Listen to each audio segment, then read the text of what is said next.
choices, but they're all 4-cylinder turbos. Which 4-cylinder turbo should I be disappointed in?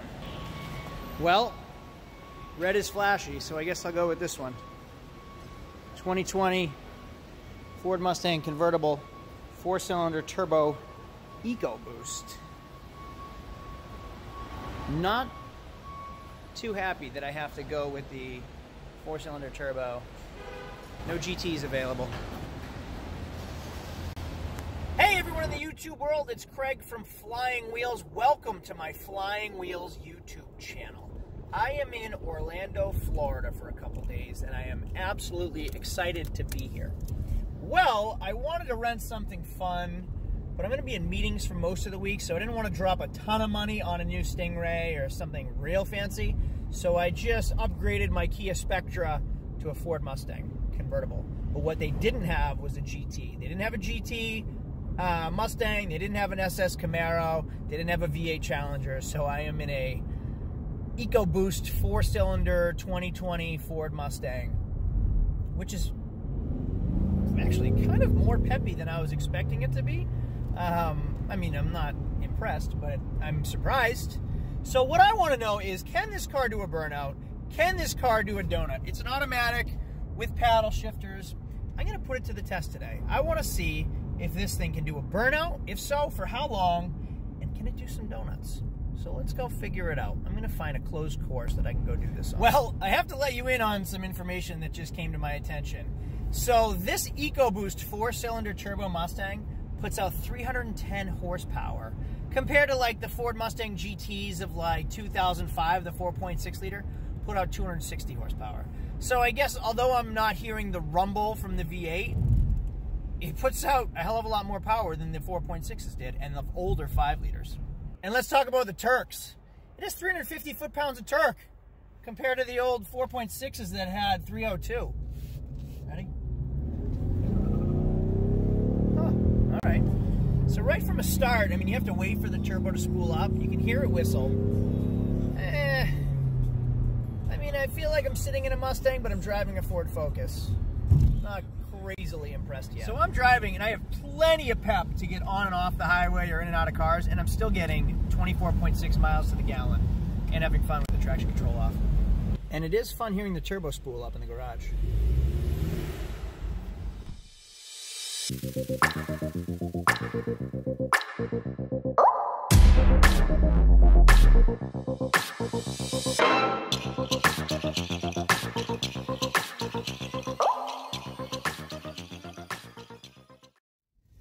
Well, first, let's start with just a regular, good old-fashioned burnout. Do both wheels spin, and will it even do a burnout? It's an automatic, so I can do a brake stand. So let's do a brake stand first.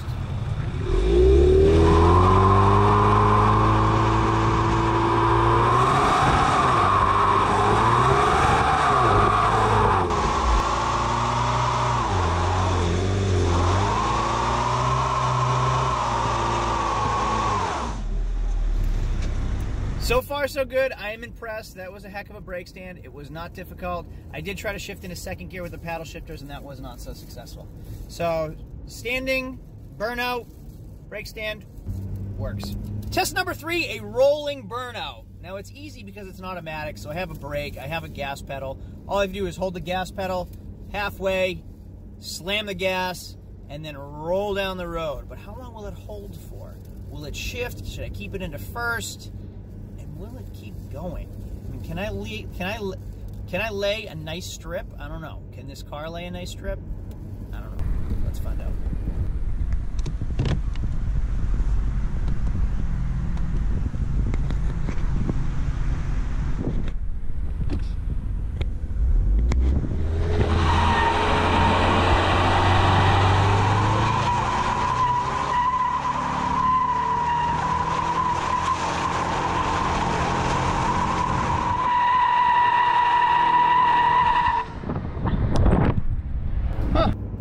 That was a hell of a rolling burnout. I am seriously impressed with that car. That was awesome.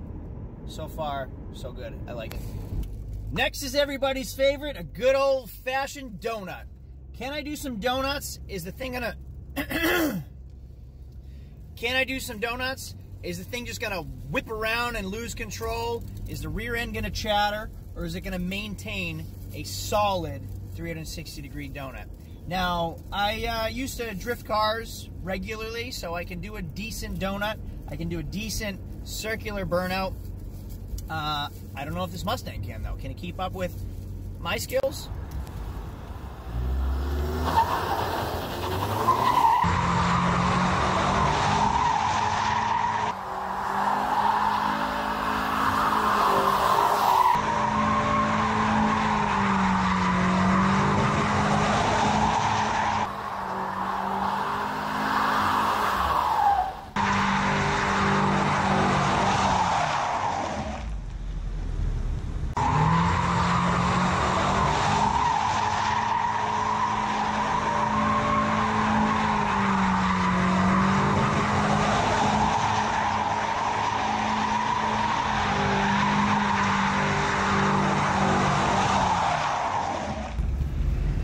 Both wheels were spinning. Were both wheels spinning? Does this thing have Posi-Track or Ford's traction lock or whatever? Were both wheels spinning when I was doing the burnouts and the donuts?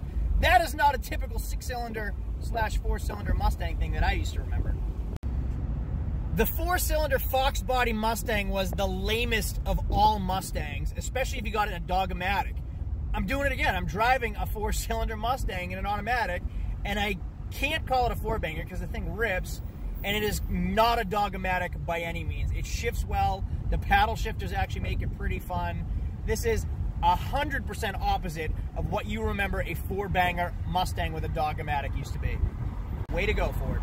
Well, I have to say it's definitely a very, very different feel getting used to a 4-cylinder turbo automatic in a Mustang. Typically maybe it's just the rumble that's in my head. I don't know what it is, but I can hear the 4-cylinder trying as hard as I can. I can hear the turbo spooling up. So it's not an instant whip my head back. It's like a power band in a 2-stroke. As soon as the turbo spools up, then I get the head whip. It's plenty fast, but that, like, something's missing. I guess it's that rumble. I guess it's that instant gratification, not that let's spool up gratification. But it does a hell of a burnout.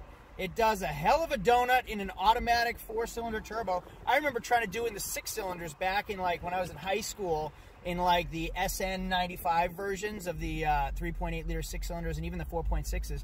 Those things were dogs and didn't do good burnouts, and the rear end chattered. This thing freaking rocked perfectly circular donuts without losing control. I'm really, really impressed with it. I still want a GT. I'd still prefer a GT. I was afraid to get the turbo. I really wasn't looking forward to it. It's fun. It's done everything I wanted to. It's a good time. I recommend it. Last thing. All the reviews are good.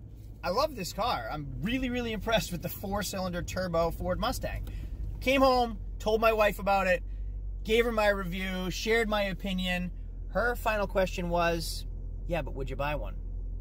My answer right off the bat was, heck no! I would not buy a 4-cylinder turbo Mustang. It's a 4-cylinder Mustang. I am not buying a 4-cylinder Mustang. I don't care how much fun that was. I don't care if it has a turbo. I'm going V8. Don't hate the V8. I don't care if the 4-cylinder puts more horsepower than the old V8s did. I still need that rumble in my Mustang. The Ford Mustang is known for that incredible exhaust tone.